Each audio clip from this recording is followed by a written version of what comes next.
Bismillahirrahmanirrahim. Assalamualaikum warahmatullahi wabarakatuh.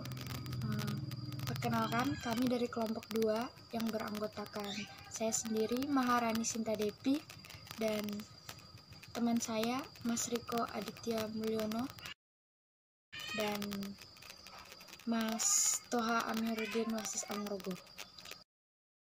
Langsung saja ke pembahasan kita yang pertama, yaitu sejarah masuknya Belanda dan Jepang ke Indonesia serta kebijakan pemerintahan Belanda mengenai hukum Islam dan peradilan agama menurut teori resepsi in complex and teori resepsi. Pada teori receptio in complex, hukum Islam sepenuhnya telah diberlakukan oleh orang-orang Islam sebagai pegangan untuk menyelesaikan permasalahan tentang keagamaan. Sebelum Belanda datang ke Indonesia, hukum Islam telah berdiri dengan berbagai lembaga-lembaga peradilan agama dengan namanya masing-masing. Peradilan agama itu sendiri telah berdiri di tengah-tengah kerajaan dan kesultanan untuk menyelesaikan permasalahan-permasalahan yang berkaitan tentang hukum Islam. Dan pada waktu itu, hukum perkawinan dan hukum kewarisan telah ada dan telah berlaku di Indonesia. Namun, setelah Belanda datang, hukum ini tidak dihapus dan tetap diakui oleh orang Belanda, sebagaimana disetujui oleh orang-orang Belanda untuk menyelesaikan permasalahan-permasalahan hukum di kalangan orang pribumi melalui peraturan Resultadag in de Zeerekening, yang mana pada tanggal 25 Mei 1970 ini merupakan kumpulan-kumpulan peraturan mengenai hukum perkawinan dan hukum kewarisan yang dikenal dengan istilah Compedim Flyer. Periode yang kedua yaitu periode penerimaan hukum Islam oleh hukum adat atau teori resepti.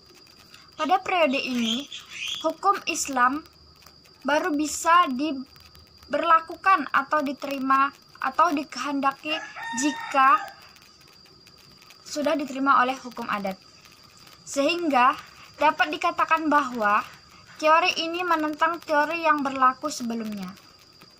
Menurut Christian Schoch Hurgrange 1857-1936, yakni penasihat pemerintahan Hindia Belanda dalam urusan Islam dan bukan dalam urusan bumi putra. Menurutnya ialah Islam dapat diterapkan jika menjadi bagian dari hukum adat. Baginya, sikap pemerintahan Hindia Belanda sebelumnya menerima teori resepti in complex bersumber dari ketidaktahuan terhadap situasi masyarakat pribumi, khususnya masyarakat Muslim. Ia berpendapat bahwa sikap terhadap umat Islam selama ini merugikan pemerintahan jajarannya sendiri.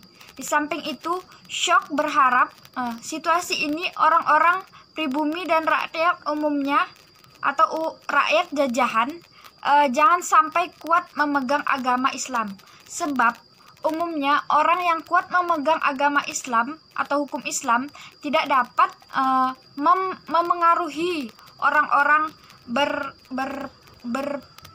beradaban barat.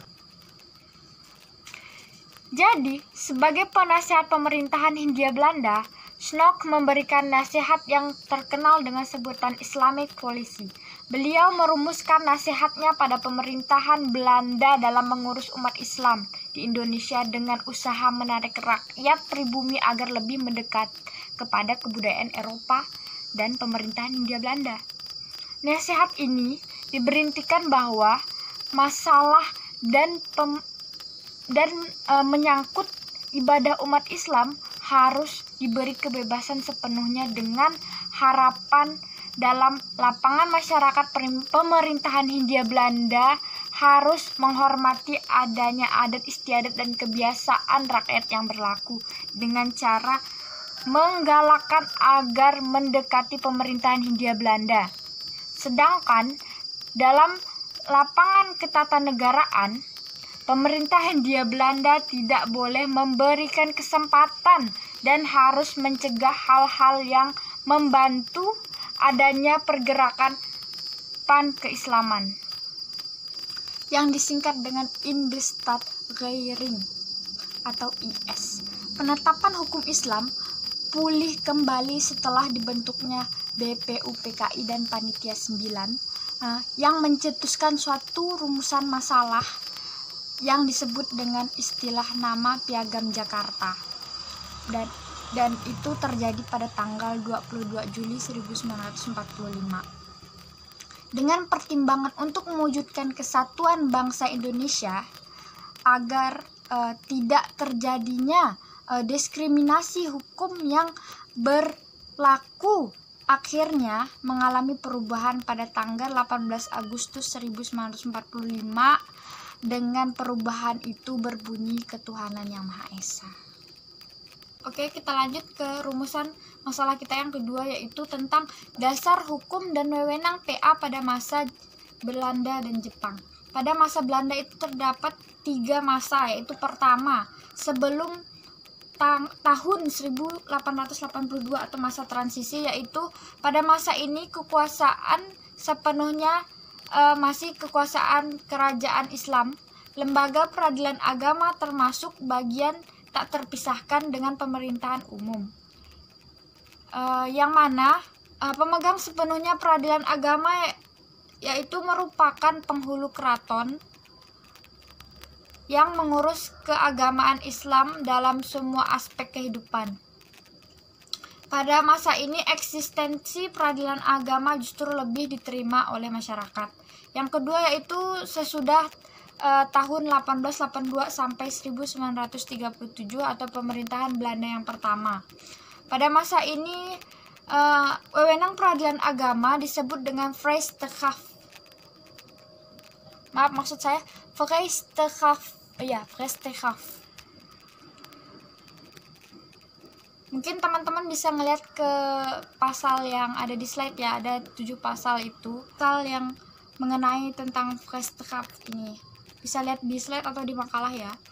Selanjutnya, selain itu peradilan agama, pada saat itu juga terdapat 5 tataan peradilan yang berlaku pada masa itu, yaitu tentang pertama peradilan gubernemen. Yang kedua yaitu peradilan pribumi, yang ketiga yaitu peradilan swaperaja, yang keempat peradilan agama, dan terakhir yaitu peradilan desa. Yang ketiga, setelah tahun 1937 atau pemerintahan Hindia Belanda yang kedua, yaitu wewenang peradilan agama di Jawa dan di Pulau Madura. Berdasarkan ketentuan baru, pasal 2A Startblad 1837 meliputi perkara yang pertama, perselisihan antara suami istri yang beragama Islam.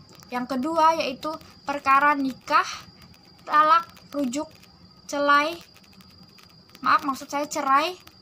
serta orang beragama Islam yang memerlukan perantara hakim untuk mengurus permasalahan agama Islam. Yang ketiga, penyelenggaraan perceraian. Yang keempat, menyatakan bahwa syarat untuk menjatuhkan talak yang digantungkan adalah talak dan taklik. Yang kelima yaitu perkara mahar dan kewarisan. Perkara mahar dan emas perkawinan. Yang keenam yaitu perkara tentang keperluan kehidupan istri wajib diadakan oleh suami. Yang terakhir yaitu pada masa Jepang.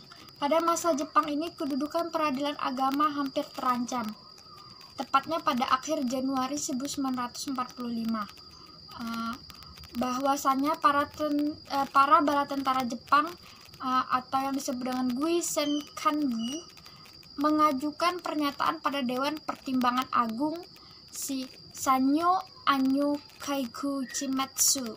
Ya mungkin begitu ya, nggak ngerti juga bahasa Jepang soalnya. Dalam rangka itu, Jepang akan memberikan kemerdekaan kepada Indonesia, katanya. Akan tetapi, dengan menyerahnya Jepang dan Indonesia pun memproklamasikan kemerdekaan pada tanggal 17 Agustus 1945, maka pertimbangan Dewan Mahkamah Agung bikinan Jepang tersebut seketika musnah sebelum lahir, dan peradilan agama tetap eksis di samping peradilan-peradilan lainnya. Mungkin sekian presentasi, maksud saya penyampaian materi dari bagian rumusan masalah yang saya sampaikan. Selanjutnya akan dilanjutkan oleh pemateri saya, yaitu Mas Aditya Riko. Kepada Mas Aditya Riko, saya persilakan. Materi yang selanjutnya yaitu tentang kebijakan pemerintah Belanda terhadap pengadilan agama. Berbicara masalah peradilan agama tidak terlepas dari pembahasan hukum Islam, karena materi pengadilan agama merupakan bagian dari hukum Islam itu sendiri. Politik hukum pemerintahan kolonial Belanda semasa jajahannya terhadap peradilan agama disesuaikan dengan politik hukum Islam. Ini dapat dibuktikan hampir semua pemberontakan bersumber dari gerakan yang berlatar belakang Islam, misalnya Perang Diponegoro, Perang Padri, dan sebagainya. Oleh karena itu, pemerintah kolonial Belanda berupaya untuk memisahkan umat Islam dari ajarannya. Di antara upaya itu adalah diterapkannya teori resepsi yang menyatakan hukum Islam baru bisa berlaku apabila telah diterima oleh hukum adat. Hal tersebut sangat pengaruh bagi peradilan agama, yaitu yang pertama terhadap susunan peradilan agama. Pemerintah kolonial Belanda membagi susunan badan peradilan agama menjadi 3 daerah yuridis. Yang pertama yaitu peradilan agama untuk daerah Jawa Madura. Peradilan agama Jawa Madura, pengadilan tingkat pertamanya bernama Pisterat. Secara harfiahnya yaitu diartikan sebagai rapat atau pengadilan pendeta. Pemberian nama ini salah dan dikecam oleh Snok-Horgens, yang mana pemerintahannya salah pengertian bahwa para penghulu dan bawahnya dikira berkedudukan sebagai pendeta. Hal ini disebabkan karena dangkalnya pengetahuan Belanda tentang konsepsi peradilan agama atau hukum Islam. Kesalahan ini dari pemberian nama ini mengakibatkan para penghulu dan pengurus masjid disejajarkan dengan pegawai pengadilan pendeta.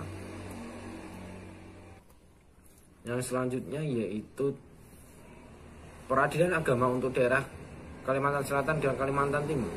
Pengadilan agama tingkat pertama bernama Kerapatan Khodi, dan untuk tingkat banding bernama Kerapatan Khodi Besar. Sedangkan peradilan agama untuk daerah luar Jawa Madura tidak diatur oleh Belanda, tetapi diatur setelah Indonesia merdeka, yang diatur oleh PP nomor 45 tahun 1957. Tingkat pertamanya bernama Mahkamah Syariah dan tingkat bandingnya bernama Mahkamah Syariah Provinsi.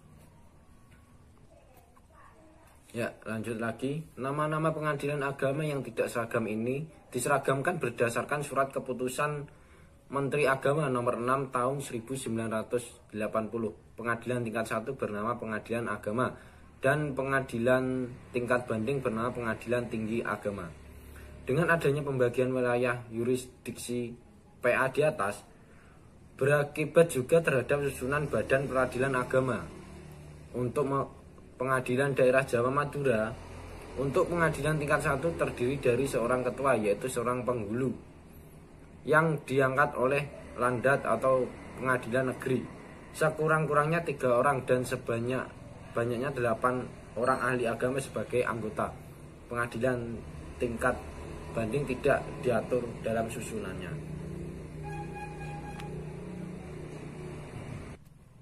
Yang kedua yaitu pengaruh terhadap pengadilan agama, yaitu wewenang pengadilan agama. Berdasarkan kepada ketidakseragaman daerah yurisdiksi, peradilan agama yang diatur oleh pemerintah kolonial Belanda di atas maka berakibat pula terhadap wewenang pengadilan agama, yaitu wewenang pengadilan agama untuk daerah Jawa Madura. Dalam pengaruh wewenang tersebut, sebagaimana disebutkan di atas, di mana pada awal mulanya penjajahan kolonial Belanda di Indonesia belum mencampuri urusan peradilan agama atau hukum Islam. Namun pada masa berikutnya perlahan-lahan mengaturnya, yaitu pada tahun 1835 melalui resolusi tanggal 7 Desember 1935 yang dimuat dalam pemerintahan pada masa itu mengeluarkan penjelasan tentang pasal 13 yang isinya apabila terjadi sengketa antara orang-orang Jawa atau satu sama lain mengenai soal-soal perkawinan, warisan, dan sengketa lainnya yang harus kan diputuskan menurut hukum Islam, maka para pemuka agama memberi keputusan, tetapi gugatan untuk mendapatkan pembayaran yang ditimbulkan dari keputusan para pemuka agama itu harus dimajukan kepada pengadilan biasa atau PN. Pada tahun 1854 ditentukan batas wewenang peradilan agama, yaitu yang pertama itu peradilan agama tidak berwenang dalam perkara pidana. Yang kedua yaitu apabila menurut hukum-hukum agama atau adat istiadat lama, perkara itu harus diputuskan oleh para penghulu. Dari beberapa pernyataan di atas dapat dipahami bahwa sebelum diresmikannya peradilan, wewenang peradilan agama sudah dibatasi oleh pemerintah kolonial Belanda. Pada saat diresmikannya peradilan agama untuk daerah ini, muncul dan berkembang pendapat yang menyatakan bahwa hukum yang berlaku bagi orang-orang Indonesia asli adalah hukum Islam. Akan tetapi mereka harus mengikuti teori Resepto yang menyatakan sebenarnya yang berlaku di Indonesia bukan hukum Islam, melainkan hukum adat. Materi selanjutnya yaitu pengadilan agama sebagai peranata hukum. Peradilan agama merupakan suatu peranata sosial hukum Islam di Indonesia. Istilah peradilan secara etimologi berasal dari kata adil, mendapatkan awalan per dan akhiran an, yang berarti sesuatu yang ada hubungannya dengan masalah urusan tentang adil atau keadilan. Pada hakikatnya tidak lain sebagai tugas penyelesaian persengketaan hukum dan pelanggaran-pelanggaran hukum dan undang-undang guna menegakkan hukum dalam mencapai keadilan, kebenaran, ketertiban, dan kepastian hukum. Tujuannya yaitu adalah untuk menciptakan suatu tata kehidupan dalam masyarakat dan negara yang tertib dan teratur. Setiap orang dapat dilindungi dari setiap gangguan, sebaliknya. Dan juga pula, setiap orang melaksanakan kewajibannya sebagaimana mestinya. Ya, kali ini saya akan melanjutkan materi yang disampaikan oleh Mas Riko. Penerapan hukum Islam lewat jalur infrastruktur dan suprastruktur. Yang pertama, penerapan hukum Islam melalui infrastruktur sosial. Kata infra berasal dari bahasa Inggris yang berarti di bawah, dasar. Setelah menghubungkan dengan kata struktur sosial, maka jadilah dia di bawah struktur sosial. Penerapan hukum Islam melalui infrastruktur sosial adalah penerapan melalui upaya yang dilakukan oleh masyarakat itu sendiri tanpa campur tangan penguasa atau pemerintah. Hal ini terlaksana sejalan dengan desakan moral agama yang meletak pada diri umat Islam itu, karena Islam telah menjadi way of life dan kebutuhan bagi mereka. Pelaksanaan akan hal ini bisa ditemui lewat inisiatif sendiri seperti tahkim, atau juga melalui lembaga-lembaga non formal yang tumbuh di tengah-tengah masyarakat itu sendiri seperti Tauliyah Ahlul Al-Hili wa ala Aqdi. Dan Daniel Asleaf berpendapat bahwa pertumbuhan peradilan agama sama tuanya dengan munculnya komunitas muslim di wilayah Nusantara ini. Hal ini menggambarkan bahwa peradilan agama itu merupakan bagian dari ajaran Islam yang tidak bisa dipisahkan dari umat Islam, sekaligus peradilan agama itu sebagai kebutuhan umat Islam. Jika dilihat dari perjalanan panjang peradilan agama di Indonesia dihubungkan dengan peradilan berdasarkan konsepsi fikih, maka peradilan agama di Indonesia memiliki beberapa tahap perkembangan, yaitu yang pertama periode tahkim.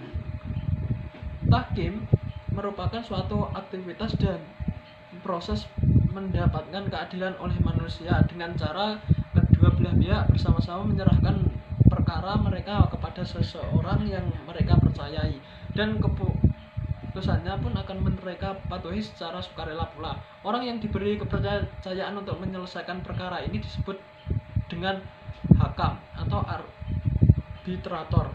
Mereka adalah orang-orang terpandang dan dihormati karena ilmunya dan alimnya. Tidak lain, mereka ini adalah ulama dan fuqaha yang ada pada masa itu. Dapat diyakini bahwa pelaksanaan hukum di Nusantara dimulai dengan periode tahkim. Pada awal masuknya Islam di Indonesia dan dalam suasana masyarakat sebelum mengenal ajaran Islam, maka pemeluk agama Islam yang bersengketa akan tahkim pada ulama yang mereka percayai. Yang kedua, periode tauliyah ahlul hili wal al-aqdi adalah orang-orang yang dianggap mempunyai wewenang untuk memberhentikan atau mengangkat seseorang dari suatu jabatan. Pada periode ini menyelesaikan perkara di saat penguasa belum ada, masyarakat melalui ahlul hili wa al-aqdi dapat mengangkat hakim atau qadhi. Sebagai contoh, ketika Marco Polo singgah di Perlak pada tahun 1292 Masehi, ia telah mendapatkan Perlak sebagai kota Islam karena di sana tidak disebut-sebut adalah raja atau sultan. Maka pelaksanaan hukum Islam di sana dapat dipastikan dasar pada tauliyah ahlul hili wa al-aqdi. Kedua, proses perkara seperti dijelaskan di atas dimaksud sebagai kajian penerapan hukum Islam melalui infrastruktur sosial. Karena inisiatif berperkara dalam dua periode ini murni mulai dari pihak masyarakat tanpa ada campur tangan pemerintah, dan biasanya pada masa seperti itu memang pemerintah belum ada. Lalu penerapan hukum Islam melalui suprastruktur sosial. Kata supra berasal dari bahasa Inggris yang berarti melampaui. Maksud dari kata suprastruktur sosial adalah menerapkan hukum Islam melalui perangkat yang datangnya bukan dari dalam masyarakat itu sendiri, tapi pihak yang lebih tinggi daripadanya. Dalam hal ini penguasa. Penerapan hukum Islam melalui penguasa disebut dengan tauliyah imam. Menurut konsepsi fikih pada periode ini, pengangkatan hakim atau qadhi yang dilakukan oleh imam kepada negara atau orang yang diberi kuasa. Imam di sini berfungsi sebagai waliyul amri, yaitu pengemban amanat dan berwenang memerintah. Bila kekuasaan negara berada di tangan orang kafir, sebutannya adalah susiyawah, penguasa yang nyata, dan tauliyah yang diberi kepada orang muslim adalah sah, seperti yang terjadi dengan Stadsblad 1882 nomor 152 dalam pembentukan Printer Road yang ketuanya diangkat oleh Presiden Belanda. Kemudian hubungan pengadilan agama atau MS dengan bidang lainnya. Hubungan peradilan agama dengan peranata hukum atau ijtihad hukum. Sebagai peranata hukum dalam peradilan terdapat jaringan hubungan antara manusia, meliputi yang pertama kekuasaan negara yang mendekat, yang kedua penyelenggaraan kekuasaan negara yaitu pengadilan, yang ketiga prosedur menerima, memeriksa, mengadili, memutus, dan menyelesaikan perkara. Yang keempat, perkara-perkara yang menjadi kewenangan pengadilan. Yang kelima, orang-orang yang berperkara yaitu pihak-pihak. Yang keenam, hukum yang dijadikan rujukan dalam perkara. Yang terakhir, penegakan hukum dan pengadilan sebagai tujuan. Kemudian hubungan peradilan agama dengan Mahkamah Agung dan Departemen Agama sebelum lahirnya Undang-Undang Nomor 35 Tahun 1999. Sebelum Undang-Undang Nomor 4 Tahun 2004 tentang Kekuasaan Kehakiman, bahwa sebelum dikeluarkannya Undang-Undang Nomor 35 Tahun 1999 tentang perubahan atas Undang-Undang Nomor 14 Tahun 1970 tentang kekuasaan pokok kehakiman. Ketika itu yang berlaku adalah Undang-Undang Nomor 14 Tahun 1970. Pasal 10 ayat 1 yang menyatakan bahwa kekuasaan kehakiman dilakukan oleh pengadilan dalam lingkungan pengadilan umum, pengadilan acara, pengadilan militer, peradilan tata usaha negara.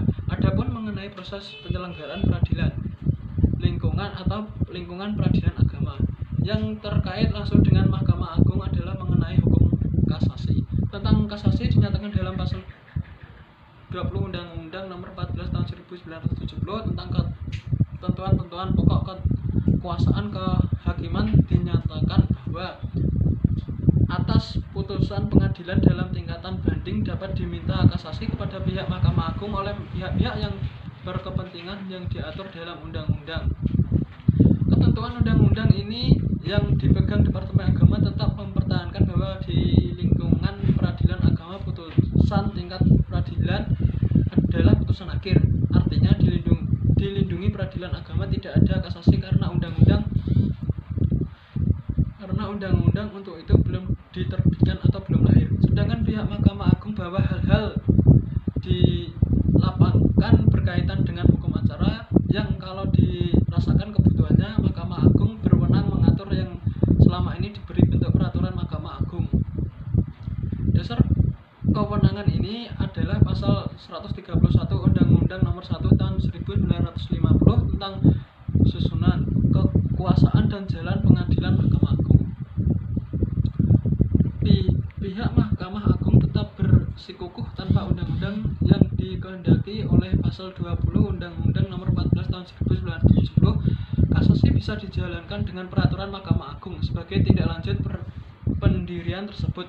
Mahkamah Agung pada tanggal 26 November 1977 mengeluarkan peraturan Mahkamah Agung Nomor 1 Tahun 1977 tentang jalan pengadilan dalam memeriksa kasasi dalam perkara perdata dan perkara perdata oleh pengadilan agama dan pengadilan militer. Dan pada hari yang sama Mahkamah Agung mengeluarkan edaran Nomor 4 Tahun 1977 perihal melaksanakan jalan pengadilan pemeriksaan kasasi dan perkara perdata dan pidana di peradilan agama dan peradilan militer. Maka dengan keluarnya peraturan Mahkamah Agung Nomor 1 Tahun 1977, permohonan kasasi dari pengadilan dalam lingkungan peradilan agama dan peradilan militer sudah dapat diajukan kepada Mahkamah Agung untuk dapat diselesaikan sebagai mestinya. Sehingga Departemen Agama pada tanggal 26 Juni 1977 mengeluarkan edaran mengenai perkara kasasi yang harus dikirim ke Mahkamah Agung. Sejak inilah upaya terakhir bagi para pihak yang mohon keadilan dilanjutkan ke Mahkamah Agung. Sejak terbentuknya pintu kasasi dari perkara-perkara peradilan agama tersebut, maka menurut pakar hakim semakin tampak keluar bahwa lembaga peradilan agama adalah lembaga yang setara dengan lembaga peradilan lain yang semuanya adalah pemenang kekuasaan kehakiman menurut Undang-Undang 1945.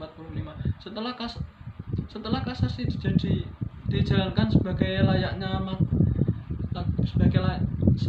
lainnya, maka pembinaan hubungan Departemen Agama dan Mahkamah Agung mengambil bentuk konkret dengan Direktur Peradilan Agama yang baru dengan bentuk raker. Langkah pertama yang diadakan adalah rapat kerja bersama. Rapat kerja bersama ini yang pertama kali dalam sejarah peradilan agama di Indonesia yang dihadapi oleh pihak Mahkamah Agung, Departemen Agama dan Peradilan Tinggi Agama Indonesia yang dilaksanakan pada tanggal 26 Mei 1981. Rapat merekomendasikan diprioritaskannya penyusunan RUU PA.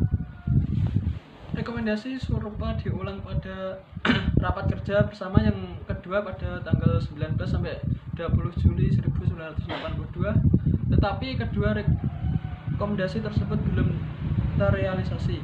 Baru pada tahun 1982 dengan keputusan Menteri Kehakiman dibentuk panitia menyusun RUU tentang susunan dan kekuasaan bidang peradilan agama. Setelah melalui proses pertimbangan, akhirnya diajukan oleh pemerintah kepada DPR sebagai RUU PA. Tetapi RUU PA baru disahkan menjadi undang-undang pada tahun 1989 karena menuai pro dan kontra.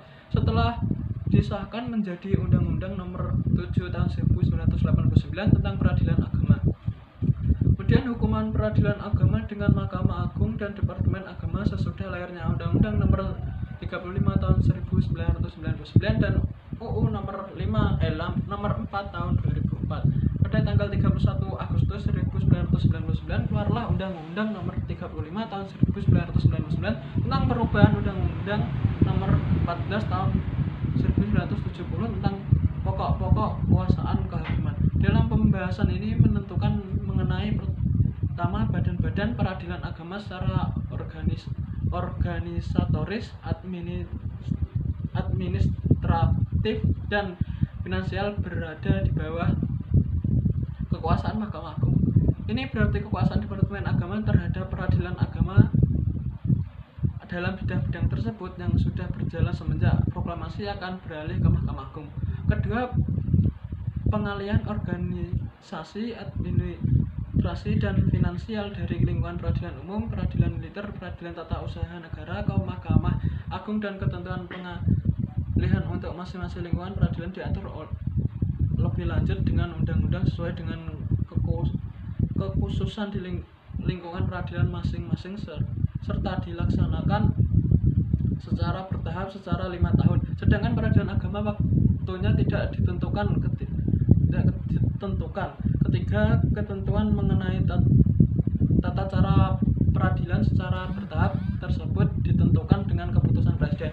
Kemudian pada tanggal 15 Januari tahun 2004 dikeluarkanlah Undang-Undang Nomor 4 Tahun 2004 tentang kekuasaan kehakiman yang menambah satu lingkungan peradilan lagi, yakni Mahkamah Konstitusi. Sedangkan mengenai dengan pengalihannya yang berkaitan dengan organisasi, administrasi dan finansial di lingkungan peradilan umum, peradilan agama dan pengadilan tata usaha negara ke Mahkamah Agung diatur dengan keputusan Presiden RI nomor 21 tahun 2004 tentang pengalihan organisasi, administrasi dan finansial di lingkungan peradilan umum, peradilan tata usaha negara, peradilan militer dan peradilan agama ke Mahkamah Agung tahun 2004 tanggal 23 Maret 2004. Jadi mulai tanggal 30 Juni 2004 sesuai dengan Kepres tersebut pada pasal 2 menyatakan bahwa organisasi, administrasi dan finansial pada Direktorat Peradilan Agama, Departemen Agama, Pengadilan Tinggi Agama atau Mahkamah Syariah Provinsi, Pengadilan Agama atau Mahkamah Syariah dialihkan dari Departemen Agama ke Mahkamah Agung. Dengan beralihnya peradilan agama ke Mahkamah Agung, jika semula peradilan agama terkait dengan Mahkamah Agung karena pembinaan yuridis teknis saja, sedangkan hubungan dengan Departemen Agama karena pembinaan administrasi, organisasi, dan finansial, kini semuanya telah beralih ke Mahkamah Agung. Jadi secara teknis peradilan agama tidak terkait lagi dengan Departemen Agama, walau dalam catatan sejarah tetap terukur bahwa peradilan agama dilahirkan dari induknya, yakni Departemen Agama. Kemudian kesimpulan, pada masa Hindia Belanda menempatkan hukum Islam pada dua keadaan dalam dua periode, yakni periode penerimaan hukum Islam secara penuh dan periode penerimaan hukum Islam oleh hukum adat. Terus dasar hukum dan wewenang PA pada masa Belanda. Terdapat 3 masa sebelum tahun 1882 atau masa transisi sebelum Terus sesudah 1882 sampai 1937 pemerintah Belanda ke-1. Setelah tahun 1937 atau pemerintah Belanda kedua, dan pada masa Jepang peradilan agama pernah terancam, namun tetap kembali lagi dan peradilan agama tetap eksis di samping peradilan yang lainnya. Mungkin sekian dari materi yang kami sampaikan, kurang lebihnya mohon maaf. Wassalamualaikum warahmatullahi wabarakatuh. Waalaikumsalam warahmatullahi wabarakatuh.